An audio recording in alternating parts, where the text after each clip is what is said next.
Olá, juventude, tudo bom com vocês? Quanto tempo, não? Então, eu trouxe aqui um resuminho dos slides para que a gente possa entender como é que funciona uma tabela de distribuição de frequência, a forma com que a gente vai organizar nossas informações é, coletadas a partir de uma pesquisa estatística. Então, até a unidade passada, o que a gente fez foi entender qual era o conceito de população e amostra e algumas variáveis. Essas variáveis nós vimos que elas podem ser qualitativas e quantitativas. A gente também dividiu essas variáveis quantitativas entre discreta e contínua. A gente fez essa subdivisão. A gente compreendeu quais são os processos de amostragem. Até então a gente já tinha feito isso, inclusive, dentro de sala de aula. Então agora, nesse momento, a gente vai aprender como é que a gente organiza, faz uma primeira organização dessas informações. Lembra que a gente pensou inicialmente como fazer isso, mas a gente não deu continuidade, agora é o momento. Então, o que eu trago nessa aula? Eu trago para vocês alguns conceitos básicos para a gente poder organizar essas informações em tabelas, que essencialmente são tabelas, e o objetivo delas é simplificar e organizar nossas informações. Não tem muito mistério, mas tem algumas formalidades que a gente tem que seguir, tá ok? Então, como já falamos, o nosso objetivo é organizar dados. O método utilizado para organizar os dados compreende o arranjo desses dados em subconjuntos que apresentam características similares.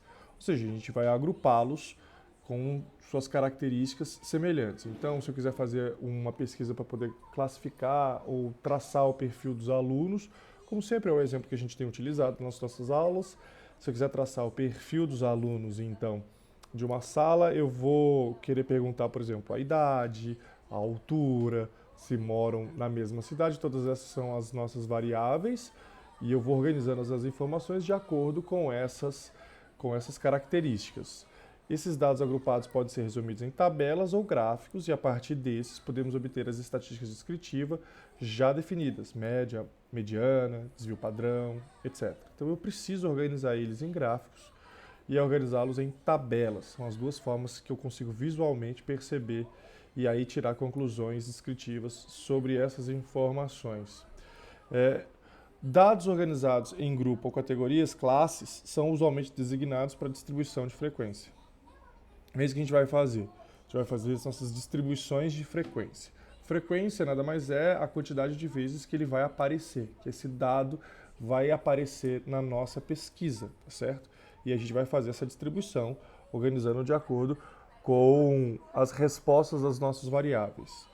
Por fim, essa distribuição de frequência, ela vai agrupar esses dados por classes de ocorrência, resumindo a análise de um conjunto de dados grandes. Então a gente vai pegar um conjunto imenso de dados e vai organizá-los. Bem, que dados são esses? Bem, essas informações a gente já tem, a gente já viu, que são os dados estatísticos, são as respostas das nossas variáveis, que a gente sempre vai transformar em dado numérico. A partir do momento que a gente coleta essas primeiras informações, essas informações coletadas recebem o nome de dados brutos. E uma primeira organização que a gente faz é o rol, que é organizar essas informações de forma crescente ou decrescente, de acordo com a pergunta que é feita, de acordo com a variável. Então, por exemplo, se eu perguntar na sala de aula qual é a idade de vocês, para cada um, imagine-se então na situação em que a gente está dentro da sala de aula, vocês sentados nos seus lugares de costume, e aí eu começo a perguntar por colunas, né? Melhor, por fileiras, acho que é melhor entender desse jeito, por fileiras, qual a idade de cada um dos alunos. As respostas que podem vir, elas não necessariamente estão organizadas de forma crescente ou decrescente. Esses são então os dados brutos. Agora, quando a gente organiza essas informações de forma crescente ou decrescente, a gente está colocando esses dados em rol, essa é a definição de rol. Para a gente poder então organizar essas informações, a gente vai colocá-los numa tabela, vai colocar essas informações numa tabela, e para essas tabelas que nós vamos fazer, é muito importante que ela obedeça 4 elementos. Quais são esses 4 elementos, esses 4 parâmetros? O título da tabela, sobre o que essa tabela versa, essas informações dizem respeito a quem, não é? Que elementos a gente pode encontrar nessa tabela. Entenda que o título também vai ser importante para os gráficos. Ela vai ter o cabeçalho, que é o que está sendo apresentado nessa tabela, o corpo da tabela, que é onde estão todas as informações, e a fonte, que é de onde a gente tirou essas informações, tá certo? E aí eu tenho aqui, por exemplo, a distribuição dos times de futebol de uma sala de aula, tá aí, veja. onde nessa minha tabela eu tenho aqui, ó, a distribuição de frequência dos principais times paulistas de uma sala de aula, esse é meu título. O cabeçalho está aqui escrito quais são os times apurados na minha pesquisa. Aí eu tenho, note, frequência absoluta, a gente já vai comentar o que é isso, frequência relativa, frequência acumulada e a frequência relativa percentual, tá certo? Tenho 4 frequências importantíssimas aqui, já devo salientar que, por exemplo, a frequência acumulada aqui pouco faz sentido, a gente já vai ver o que ela significa, tá certo? Mas normalmente, nesse primeiro momento, a gente vai ter essas 4 frequências para todas as nossas tabelas. A fonte é de onde eu tiro, então eu tirei do meu material de pesquisas que eu faço em salas de aula constantemente. E essas são as respostas apuradas, tá certo? Então tá aqui nossos 4 elementos, o título, o cabeçalho, o corpo da tabela e a fonte. Então, o que significa a frequência absoluta? Quando a gente analisa essa coluna da tabela, essa segunda coluna vai me dar o total de aparições das respostas da minha variável. Então, como assim, Murilão? A pergunta que eu fiz foi a seguinte: qual time que você torce? Ao fazer essa pergunta, qual time que você torce, o que eu vou ter de resposta, ou o que eu obtive como resposta em uma sala de aula, foram esses 4 times: Palmeiras, São Paulo, Santos e Corinthians. Tá certo? Essas são as respostas da minha variável, que nesse caso é qualitativa, não é isso? Como eu transformo essa informação dessa variável que é qualitativa, né? Ela me dá respostas, as respostas que eu obtenho são esses times de futebol aqui apresentados. Como é que eu transformo isso num dado numérico? Eu avalio a frequência dessas respostas. Então perceba, para 40 alunos, esse é o total de alunos da sala, que está expresso na última linha da segunda coluna, para o total de pessoas, de alunos entrevistados nessa sala, 15 disseram torcer para o Palmeiras, 10 para o São Paulo, 10 para o Santos, 5 para o Corinthians.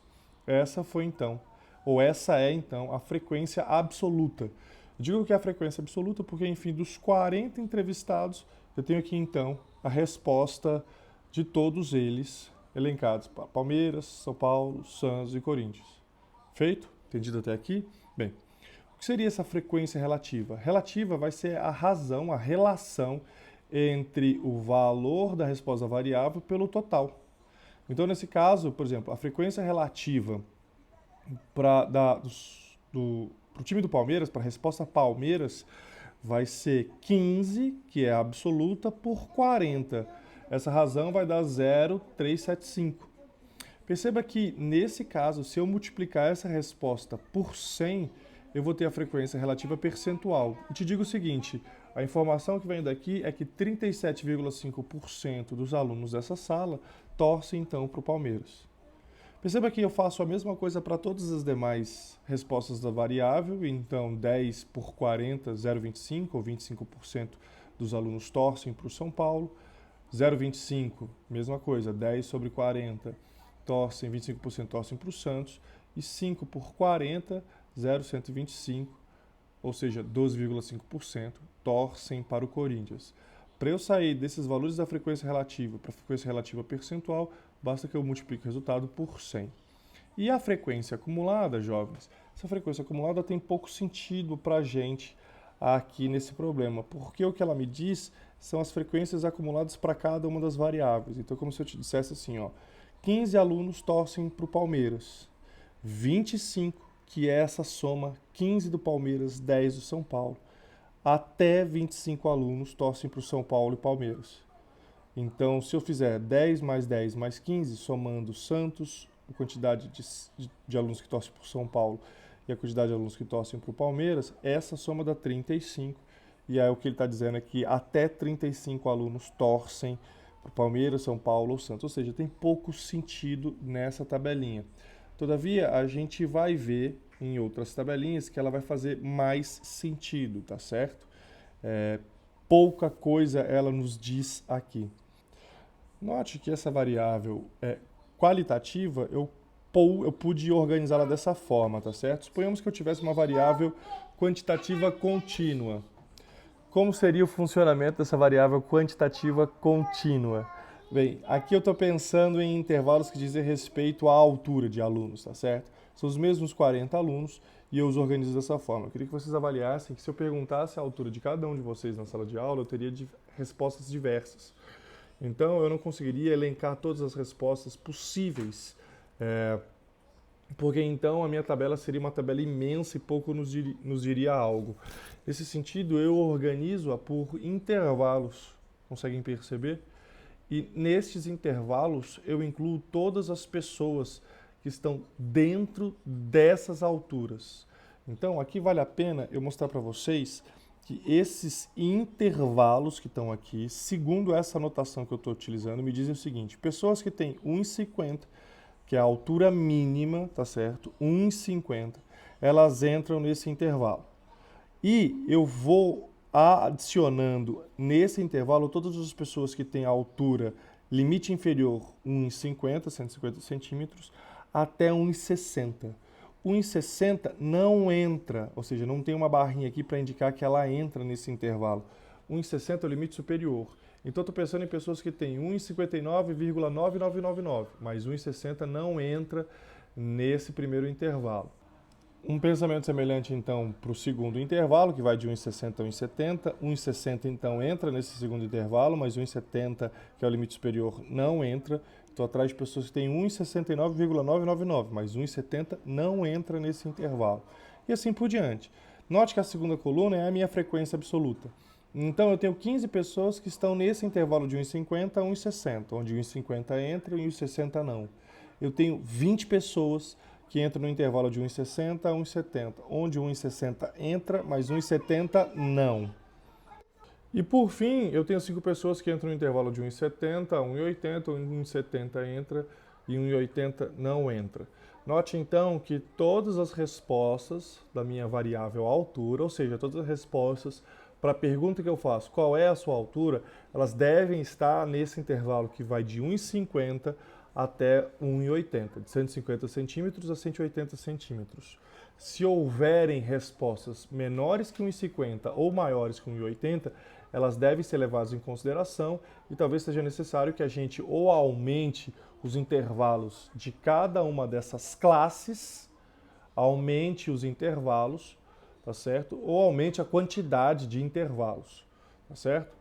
Então eu tenho a minha coluna que diz respeito à frequência absoluta, ou seja, existem 15 alunos entre 1,50 e 1,60, 20 entre 1,60 e 80, 5 entre 1,70 e 1,80. Perceba que eu tenho a frequência relativa também. Lembra que para encontrar essa frequência relativa é a relação entre o valor da variável e o total. Então, 15 sobre 40, 20 sobre 40, 5 sobre 40, me dão as respostas 0,375, 0,5, 0,125, respectivamente, tá bom? Se eu multiplicar todas essas respostas por 100, eu tenho então a frequência relativa percentual, o que me diz que 37,5% dos alunos têm a altura entre 1,50 e 1,60, 50% dos alunos têm a altura entre 1,60 e 1,70, e 12,5% dos alunos têm a altura de 1,70 a 1,80. Agora aqui a frequência acumulada faz sentido para a gente. O que ela nos diz?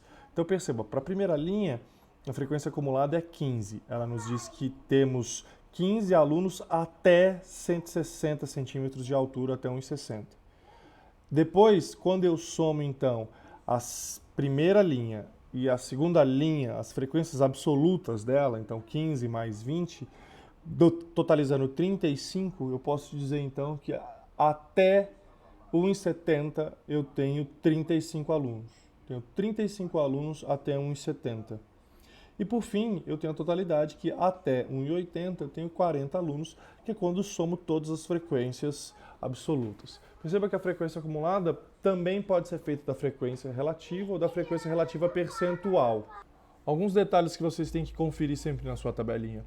A soma das frequências relativas, o total dela tem sempre que ser 1, da mesma forma que a soma da frequência relativa percentual tem que ser 100%.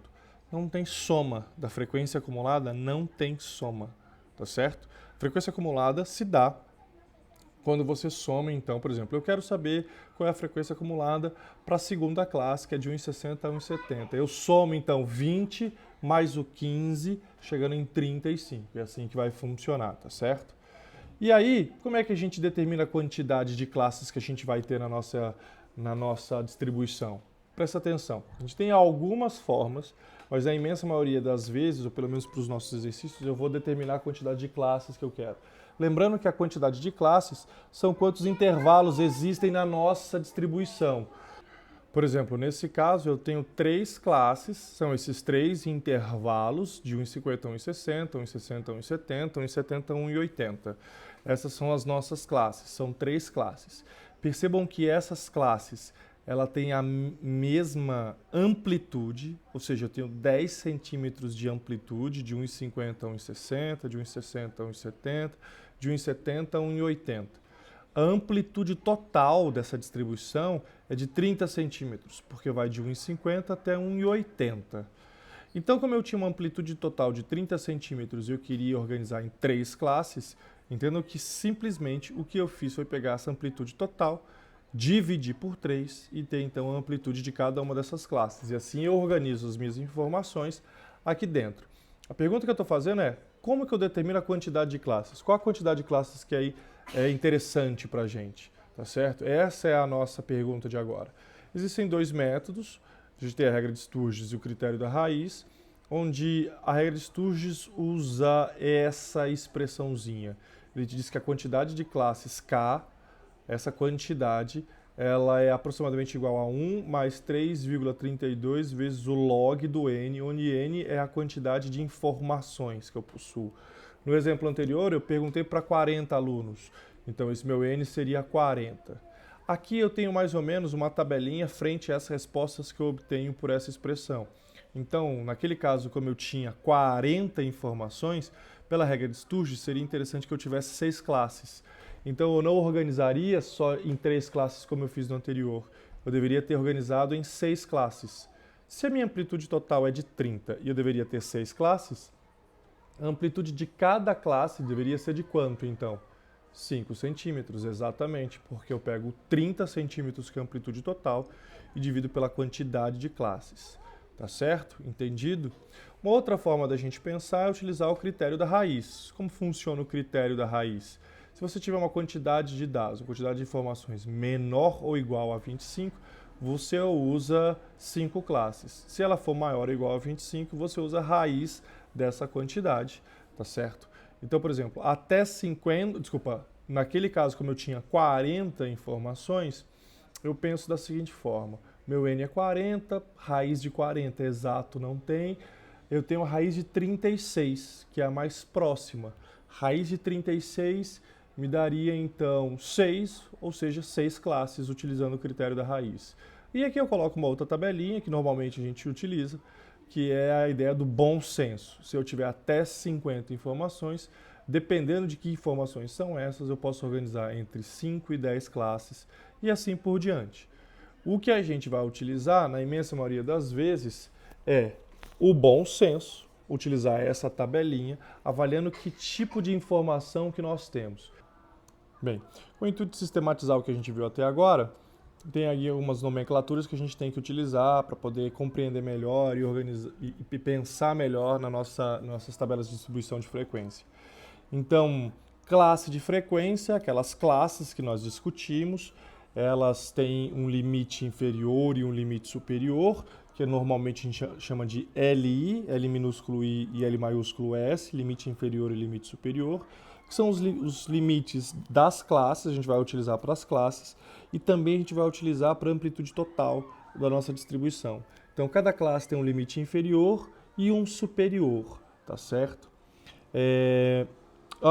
O intervalo de classe, a amplitude de classe, a gente normalmente chama por Hzinho, é a diferença entre o limite superior e o limite inferior. Então, portanto, se eu estiver utilizando aquela expressão de 150 até 160, o que eu estou dizendo para vocês é que o limite inferior é 150, o limite superior é 160, a amplitude dessa classe é de 10 centímetros, porque eu faço o superior 1,60 menos o inferior 1,50, encontrando esses 10 centímetros, tá certo? A amplitude total, então, é a diferença entre o limite inferior, o menor dos limites inferiores, até o maior dos limites superiores. Essa distância, ela vai ser a amplitude total. Como a gente encontra, uma expressão muito semelhante à anterior, onde a amplitude total ela vai ser dada pela o maior dos limites superiores menos o menor dos limites inferiores. A gente vai ver em alguns exercícios que para poder determinar essa amplitude total da distribuição é bem importante que a gente leve em consideração ou garanta que todos os dados estejam representados ou estejam organizados na nossa distribuição. A gente vai então agora para um conceito bem importante, que é o conceito de ponto médio da classe. Essa, por enquanto, não vai ter significado a princípio para a gente, tá certo? A princípio ela não vai ter significado, mas a gente vai encontrar também. O ponto médio da classe, ela vai ser a média aritmética entre o limite inferior e o limite superior da nossa classe. Então, ele tem que ser o ponto central da classe. Naquele exemplo anterior de 1,50 a 1,60, o ponto médio deveria ser 1,55, porque ele está bem no centro da classe. A frequência absoluta simples é definida como o número de observações encontradas dentro de cada uma dessas classes. A frequência total é a soma de cada uma dessas frequências absolutas simples. E a frequência acumulada, a gente viu só a acumulada crescente, a gente não viu a decrescente. Mas é a soma das frequências absolutas anteriores de uma determinada classe. Já no caso da frequência acumulada decrescente, que a gente ainda não viu, é a soma das frequências absolutas acima de um determinado valor da classe. Então, durante a resolução dos exercícios, a gente vai ver mais ou menos como é que esse trem funciona, tá ok? Então é isso, esse é o resuminho dessa primeira aula. Vamos fazer exercícios para poder entender como ele funciona completamente. Até mais!